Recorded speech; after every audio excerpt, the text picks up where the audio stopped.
மாலையும் மறைப்பார்கள், உன் தலையை மறைப்பார்கள். நன்றாக கேட்டுக் கொள்ளுங்கள். என்னடா ஈர்ந்த தலையத்து போக இந்திராணிமனின் இடமல்லை. சரி 70 விடையிருக்கிறது.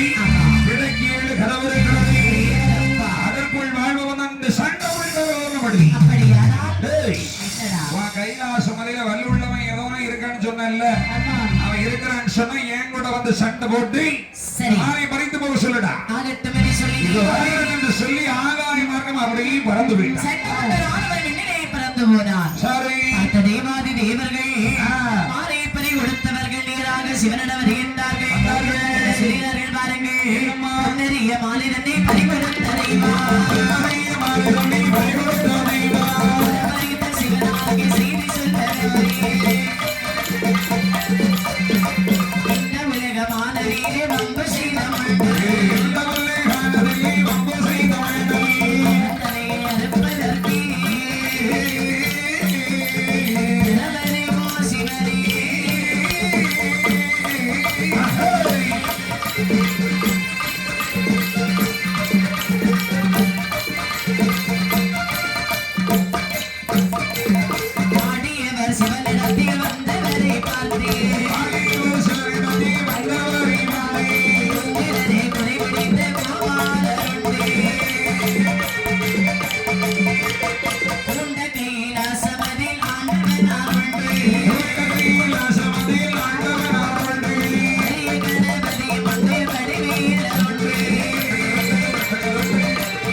முதல்ல நம்ம கைலாசமல்லி யாரெல்லாம் இருக்காங்க? அங்கே நிறைய பேர்கள் இருக்கின்றார்கள். யாரெல்லாம்? கோபாலர் இருக்கின்றார், கொண்டு தன்னை குடிபிடித்த கோபாலன் இருக்கிறார், கணபதி இருக்கின்றார், வடிவேலவன் இருக்கின்றார், யமதர்மராஜா இருக்கின்றார், சூரியன் இருக்கின்றார், எல்லாம் ஆதித்த பகவான் இருக்கிறாங்க. எவ்வளவு பேர் இருக்கிறாங்க? முதல்ல பகவான்கிட்ட போய் சொல்லி எப்படியாவது இவன் தலையை அறுக்க சொல்லணும். ஆகட்டும் என்று சொல்லி தேவாதி தேவர்கள் நேராகவே ஈஸ்வரமலைக்கே வந்தார்கள். கைலாச மலையில வந்து பகவானை பணிந்து சொல்றாங்க. பணிந்தவர்கள் என்னதை கண்ட பகவான் சொல்லுகின்றார், மாடி எங்கே வந்தவரை சிவனிடத்தில் வார்த்தை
நல்ல தினமானதிலே அமரமதை கரைந்தே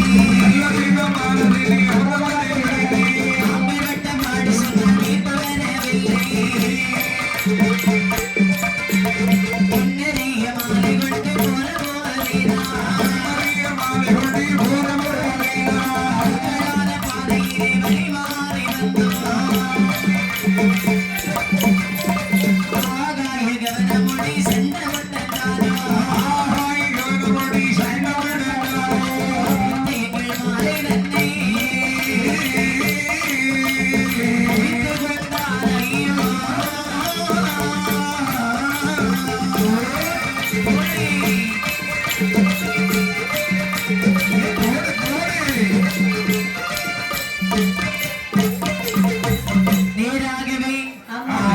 பெருமானிடத்திலே வந்து ஆடிய முகத்தோடு அழுது கொண்டு நின்றார்கள் தேவர்கள். பார்த்தார் பகவானுக்கு தேவர்களே, ஆமா நீங்க பொன்னரிய மாலை கொண்டு வரேன்னு சொல்லி போறீங்களே. ஆமையா, அங்க பொன்னரிய மாலை பகவானே நாங்கள் அதை எப்படி சொல்லுவோம்? எப்படி என்னவென்று சொல்லுவோம்? நீங்க தான் சொல்லணும் சுவாமி. என்ன பாருங்கள், தாங்கள் எங்களிடத்தில் பொன்னரிய மாலை கேட்டீர்கள். சரி, நாங்களும் மாலை பறிப்பதற்காக மாலை எடுக்க வேண்டும் என்று சொல்லி சரி கடலிலே சென்றோம். எவ்வளவு கஷ்டப்பட்டோம். சொல்லுங்க. மாலை பிறக்கவில்லை. காரணம் நாங்கள் பிரம்மதேவரை நினைக்கவில்லை. சரி, உங்கள் அருளால் அதன் பிறகு அந்த கடலிலே மாலை பிறந்தது. சரி சுவாமி, பிறந்த மாலையை செப்புக்குள் வைத்து நாங்கள் கொண்டு வரக்கூடிய நேரம் வழி தப்பி நடந்து வந்தோம். சரி, 60 பேருக்கு அவனமுடி எங்கள் வழியை செலுத்தார். அவனிடத்தில் செய்தியை சொன்னோம். சரி, அவன் பாதை காட்டி எங்களை அனுப்பினார். அதை கடந்து நாங்கள் இந்திராணி மலை பக்கம் வரக்கூடிய நேரம் ஒருவன் சுவாமி எங்களை அடித்தான். அடித்து உதைத்தான். பறித்து விட்டான். ஆகையினால் பகவானே பறித்தானே மாலை கொடுத்தோமே நாங்கள்.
எங்களுக்கு தெரியாது. அப்படியா? உங்களுக்கு நாங்கள் இனிமேல் பணிவிடையை செய்ய மாட்டோம். தேவர்களே, உங்களுக்கு என்னதானே கொண்டு வந்தோம். நீங்கள் கவலை கொள்ள வேண்டாம்.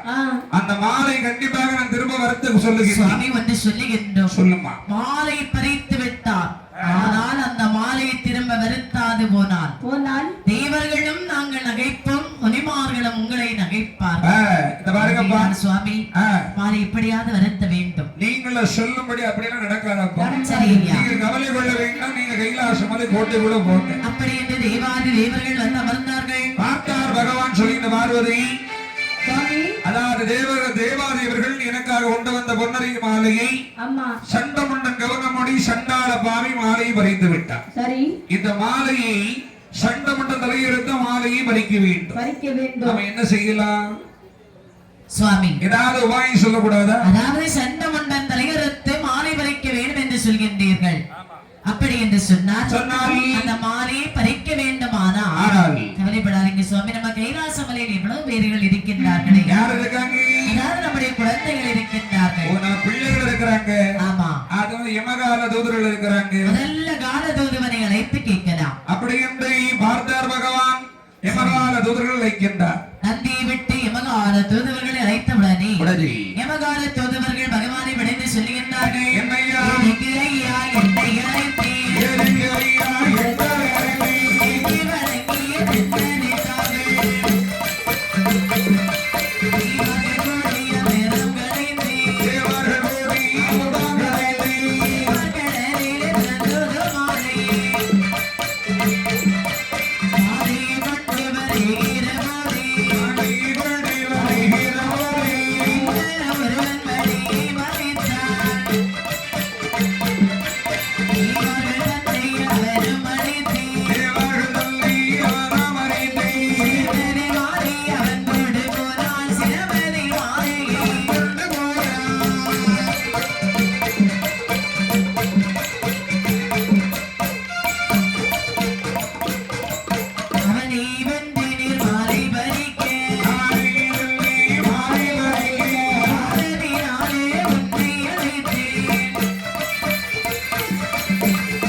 அதாவது தேவாரியவர்கள் எனக்காகவே கடலை கடைந்து அதில் பிறந்த பொன்னரிய மாலை எனக்காக கொண்டு வரக்கூடிய வழியிலே சண்டமண்டர் கவர்னமொழி சண்டாள பாவி மாலையை பறித்து விட்டார். அதனால் நீங்க உடனே சென்று சண்டமண்டன் தலையிறத்த மாலை பறித்து வர முடியுமா? ஐயா சாமி, என்ன வார்த்தை சொல்கின்றீர்கள்? வேகமா போற மாதிரி கதை கட்டிங்க. இல்ல, கதை சொல்லதான் கூப்பிடுறீங்கன்னு நினைச்சேன். உங்ககிட்ட கதை விடுறது எனக்கு யாரோ? ஐயா இங்க பாருங்க, நான் யாருன்னு நினைக்கிறீங்க? நீ காலம் தானே? யமதர்மன். சுவாமி, யமதர்ம ராஜனாகி எனக்கு என்ன வேலை நீங்கள் கொடுத்திருக்கின்றீர்கள்? இவன் யாரு முதல்ல? அவன் யாரும் இருந்துட்டு போட்டோம். ஓஹோ, நான் சொல்றேன் யமதர்மை. உங்களுக்கு என்ன வேலை கொடுத்திருக்கீங்க? ஐயா, அதாவது தினசரி 1000 உயிர்களை பிடிக்க வேண்டும் பூவுலகில். ஆமா, அந்த வேலை நீங்க எனக்கு கொடுத்தது. கண்டிப்பா. ஒருவேளை ஒரு உயிரை நான் பிடிக்க தவறினால் தலைக்கு மேலதாக தொங்கும் மலை அற்று என் தலையிலே விழுந்து நான் அக்கினிக்கு இரையாகி போவேன். கண்டிப்பாக. என்ன நீங்கள் கொடுத்ததுதான் வரம். ஆமா. அப்படி இருக்க அந்த வேலை கொடுத்திருந்த பிறகும் என்ன போய் மாலை பறிச்சிட்டு வான்னு சொல்றீங்க சுவாமி? ஒரு வேலை போகக்கூடிய இடத்திலே 1 நாள் 2 நாள் 3 நாள் ஆயிட்டுன்னு சொன்னா என் நிலைமை என்னாக சுவாமி? உலகத்தில் பெருகி வரும் உயிர்களை பிடிப்பது யார்? நீங்கதான். எனக்கு உயிர் பிடிக்க வேண்டும். கண்டிப்பா. ஏன் வேலைதான் ஐயா எனக்கு முக்கியம். அதனால போக முடியாதுன்னு சொல்றீங்க. போக முடியாது ஐயா. ஆனா சொல்றேன் ஒண்ணு மட்டும். சொல்லுங்க. மாலைதான் ஐயா, போனா போகட்டும். போனா போகட்டுமா?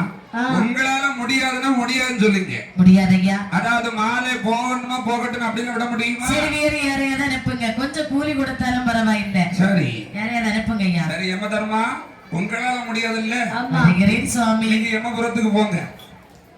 பார்வதி சுவாமி யம தர்மன் சொன்னது காதுல கேட்டுதான் உனக்கு? நல்ல கேட்டது. மாலையை பறிக்க அவனால போக முடியாது. ஆமா ஆமா. இனி அப்படின்னா யாரை அனுப்புவதை? ஆதித்தனை அழைத்து பார்க்கலாம். அப்படியா? அப்படி என்று பார்த்தார் பகவான். ஆதித்தன் அழைக்கிறார். ஆதித்தனும் வருகின்றார். அழைத்த போதிலே ஆதித்த பகவான் அழைத்த போதிலே ஆதித்த பகவான்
சண்டமண்டம் தலையிறந்த மாலை பறித்து வருவாய செல்வமே. சுவாமி நான் போக முடியாதப்பா. உன்னால முடியாதா? ஆமா ஆமா. ஏன் முடியாது? நான் வந்து போனா உலகமே இருட்டாகிரும். இருளாகிரும். ஆமா. காரணம் காலையில உதயமாகணும். ஆமா சொல்லு. ஏன்னா நீ உதயமாகாம இருந்தா சொன்னா இந்த பூமி எல்லாம் இருள் மூடி போய்விடும். ஆமா ஆமாப்பா. அதனால உன்னால போக முடியாது. என்னால போக முடியாது. அப்படியா? ஆமா. சரி, உன்னால முடியாது. முடியாது. எதுக்கு முடியாது? சண்டை மண்ணும் தலையிருக்க முடியாது. அப்படிதானே பார்த்தார் பகவான். பார்வதி பா சொல்லு. பார்வதி பகவானை பத்தி ஆதித்த பகவான் சொன்னது கேட்டீங்க? அனுப்புங்க வீட்டுக்கு. வீட்டுக்கு இனி அவன் வீட்டுக்கு தான் போகணும். புறப்படு. அப்படி என்று சொன்ன உடனே இனி மறுபடியும் யாரை அனுப்பலாம் என்று சொல்லி ஆகட்டும் நீ போய் என்ன அனுப்பி வைத்து விட்டேன். மாதவியை வார்த்தை சொன்ன உடனே அங்கே பார்த்தாலுமே ஆதிவரா சக்தி சொல்லுகின்றாள். ஒரு பயத்தை சொன்னீரே, ஒரு பயத்தை சொல்லுகிறேன்.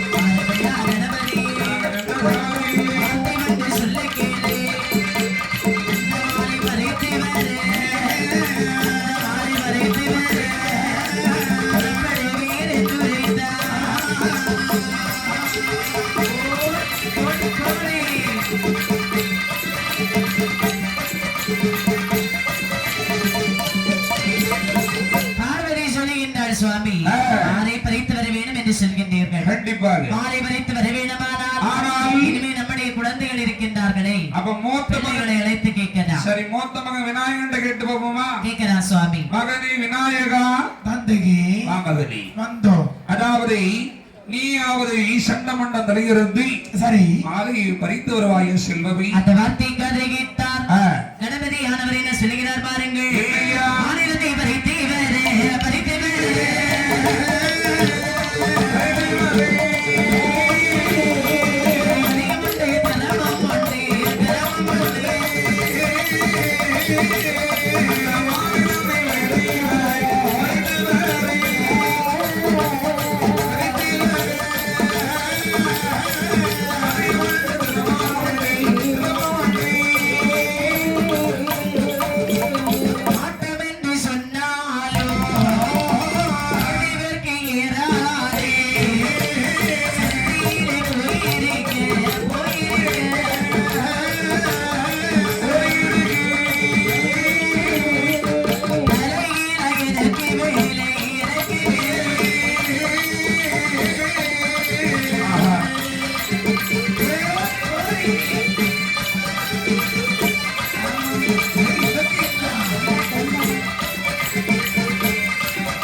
சென்று சரி சட்டமன்றம் தலையிறது மாலை வரைந்து வருவாயா? மாலை வரைக்க வேண்டுமா?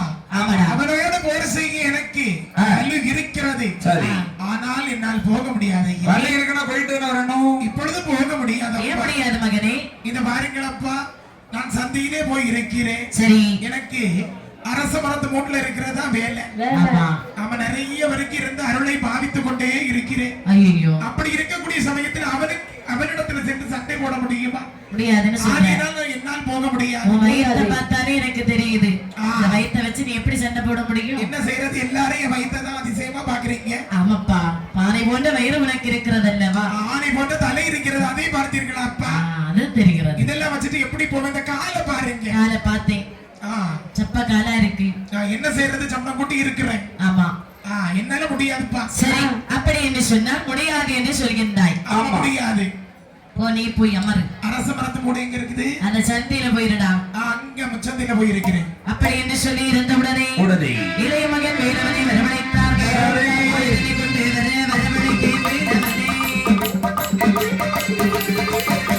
ஆனாலும் சொல்ல மாட்டோம் என்று சொல்ல மாட்டோம்.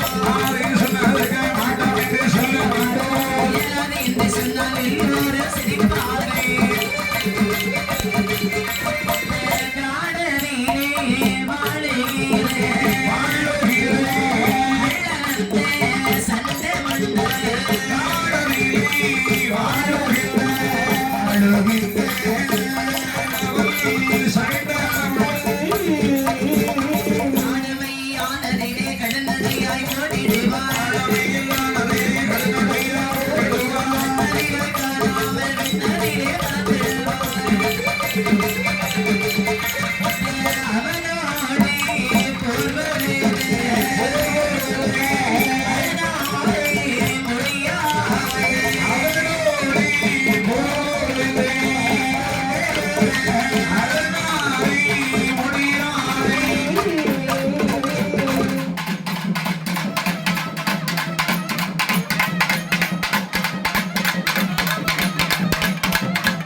என்னால முடியவே முடியாது.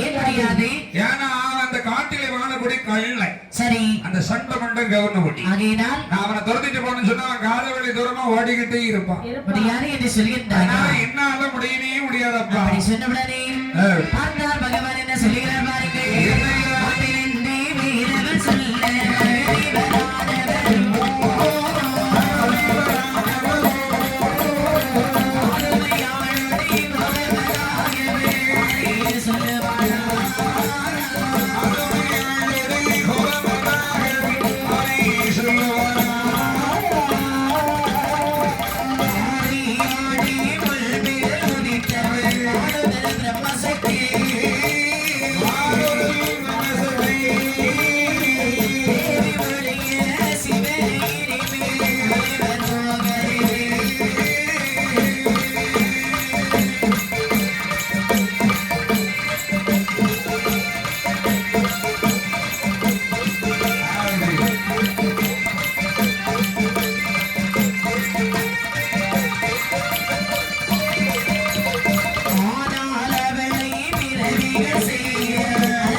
பரிவரிக்க வேண்டும் என்று சொன்னால் என்ன செய்வது என்று சொல்லுகின்ற போது அத்தான் பார்வதா தேவி என்று சொல்லுகின்றாள். அதாவது சுவாமி இனிமே இவங்களெல்லாம் பார்த்து நினைச்சுக்கிட்டு ஒரு விரோதனம் கிடையாது. இனிமேல் சண்டமண்ட அந்த கையெழுத்து மாலை வரைக்க வேண்டும் என்று சொன்னால் மாலை கொண்டு வர வேண்டுமானால் ஆதமையால் பிரம்மசக்தி அம்மையை பிறவி செய்யலாம். மாறி ஆடி மண்பில் உதித்தவள் மானதலால் பிரம்மசக்தி அம்மனை தாயாரை பிறவி செய்தோமானால் தேவி சென்று தலையறுத்து வந்து விடுவாள். அப்படியானால் அந்த பிரம்மசக்தி அம்மனை பிறவி செய்ய வேண்டும் என்று சொன்னால் தேவர்களை இந்த அழகாக அணக்குடையான வேண்டி அதெல்லாம் பிரம்மசக்தி அம்மனை பிறவி செய்ய வேண்டும். அப்படி என்று சொன்னவுடனே தேவா ஆதி தேவர்கள் வருகின்றார்கள். எங்கே வெள்ளலா சொன்ன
அழகாக விரகல் அடுக்கி அழகாகவே அந்த வேலையா செய்கின்ற போது அங்கே கருவரமாகவே திரண்டு தாயாகிய பிரம்மசக்தி அம்மையானவள் அந்த அந்த அனக்குழி வேளையில் அப்படியே பிறந்து வருகின்றார்.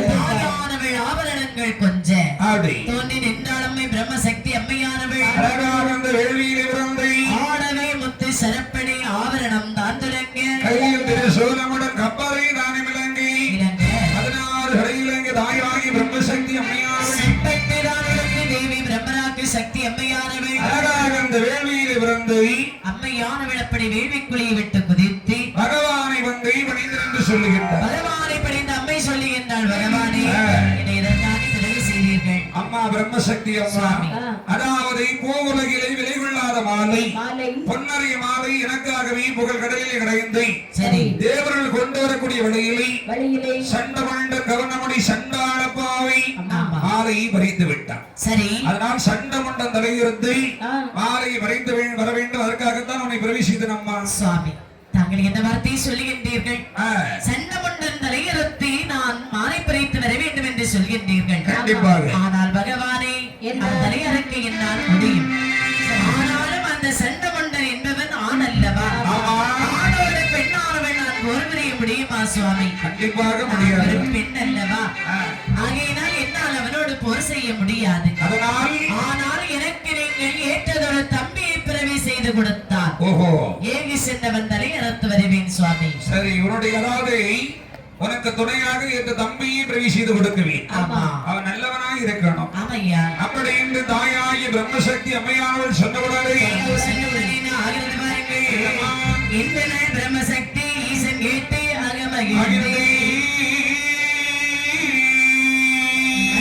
பிரம்மசக்தி சொன்ன நல்ல காரியம் ஆச்சுரன்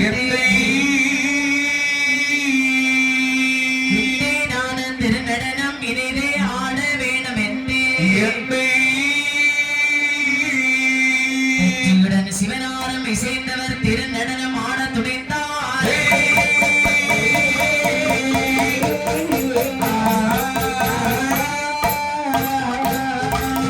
மாலை பறிக்க வேண்டுமானால் தம்பி வேணும் என்று அம்மை சொன்னவுடனே பகவானும் பார்த்தார். சரி, அப்படியானால் இந்த கைலாசம் அமரகிலே திருநடனமான வேணும் என்று சொல்லி பகவான் திருநடனம் அறையினார். பாருங்கள், ஆடிக்கொண்டாரே பகவான் ஆடிக்கொண்டாரே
கோபம் கொண்ட பகவான் திருநடனம் ஆடுகின்ற போது திருநடனம் ஆடியவர் இருக்கக்கூடிய நேரம் பிரம்மசக்தி அம்மையானவள் பிறந்தாலே வேள்விக்கரையிலே நின்று அங்கே பகவான் திருநடனம் ஆடி இருக்க நேரம் பகவான் ஆடிக்கொண்டிருக்கக்கூடிய நேரத்தில் பகவானுடைய உடல் எல்லாம் அப்படியே வேர்வையானது வருகின்றது.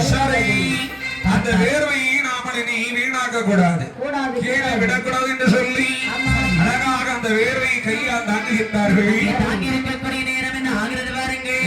சிவனார திருநடனம் ஆடிய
சிவன் புத்தரியே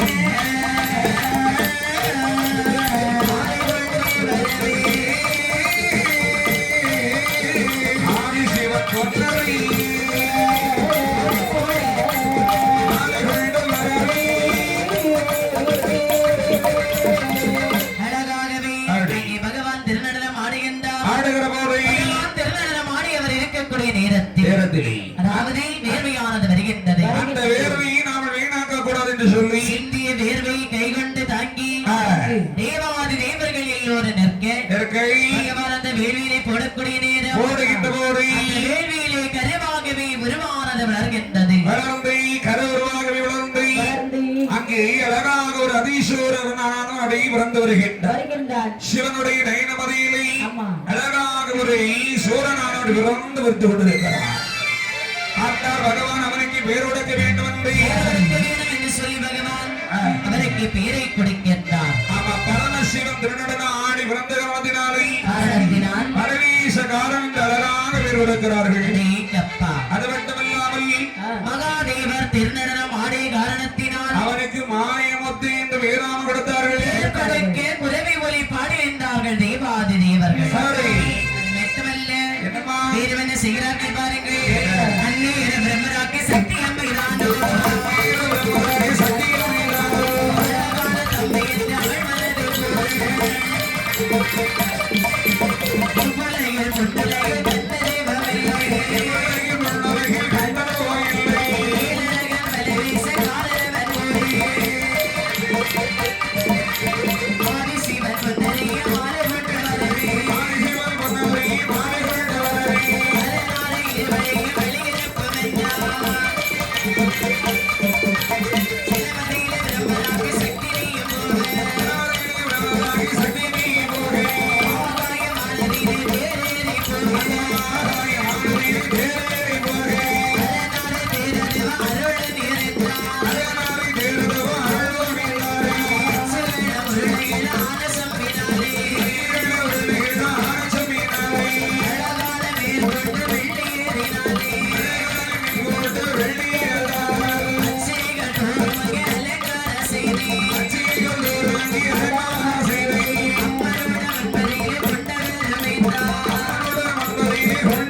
அம்மாவுக்கு அழகாகவே பகவான் சொல்லுகின்றார். அழகாகவே ஆகாயமானதிலே அவன் தரை சென்றிருக்க வேண்டுமானால் உனக்கு ஆகாயத்தை நான் போவதற்கு தேர்வொன்றை தருகிறேன் என்றார். சுவாமி அச்சைகளும் உருளைகளுமான செம்பினாலே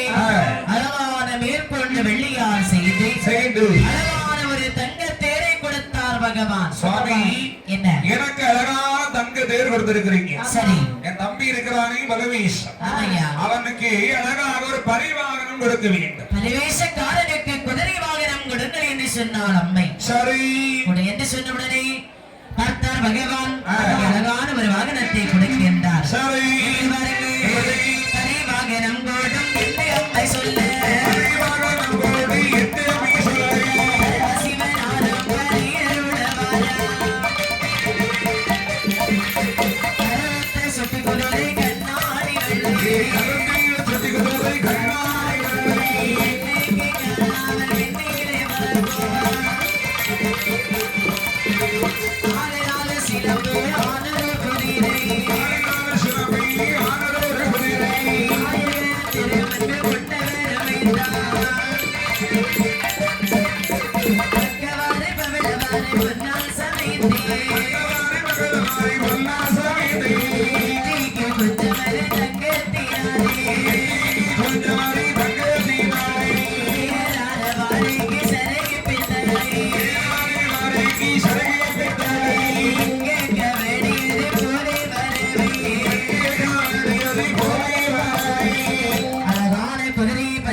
காரனுக்கு தான் கொடுத்தார்.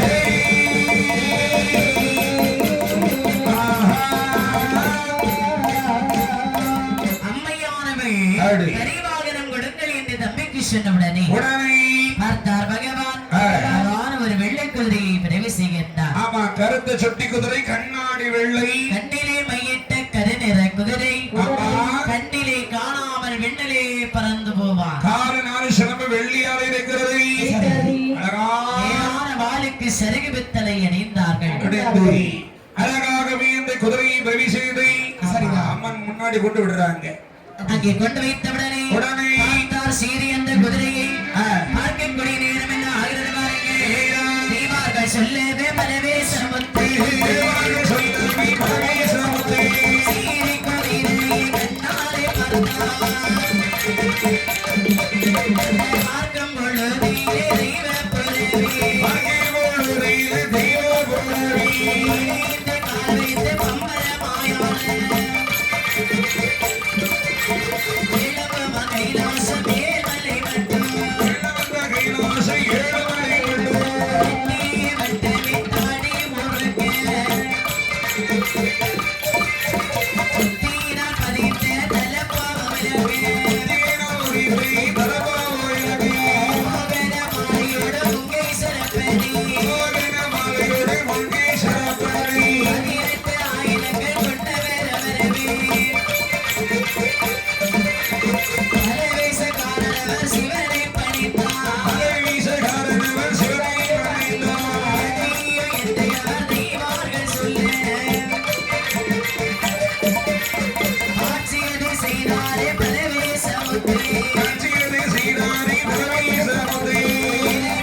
கொண்டு வர வேணும். நீங்கள் தான் தாடாழ்வான் பலவேசக்காரன் என்றார்.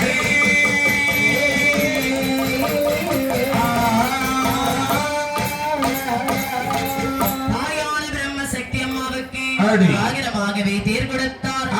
தேரிலே ஏறினாள் அம்மை. அழகாக ஏறியிருக்கிறாள். என்மணி மடவார்கள் பிறவை உரிமாடி நிற்க பலவேசக்கார சுவாமிக்கு அழகாக பரிவாகனம் கொடுக்கின்ற போது அந்த குதிரை வாகனத்தில் ஏறி அமர்ந்தார் பலவேசக்காரர். அப்படி ஏறி அமர்ந்த உடனே நேர அந்த குதிரை இருக்கு பாத்தீங்களா, அந்த குதிரையில ஒரே சுத்தாக சுத்தி அழகாகவே பிரம்மசக்தி அம்மன் பலவேசக்கார சுவாமியாகவே நேராகவே பகவானுடைய முன்பிலே வருகிறார்கள். பலவேசக்கார சுவாமி பகவானை வடிந்து நிற்க பகவான் சொல்லுகின்றார். சுவாமி பிரம்மசக்தி அம்மா பலவேசக்காரா, சொல்லுங்க சுவாமி. நீங்கள் 2 பேர் உடனே சுத்தி சண்டமண்டம் தலையெடுத்து நீங்கள் மாலையை வரைத்து வர வேண்டும். அப்படி என்று 2 பேரையும் வழி அனுப்பி வைக்கின்றார். தொடர்ந்து கொண்டு வலிமை சக்கார சுவாமியும் பிரம்மசக்தி அம்மையுமாகவே சரி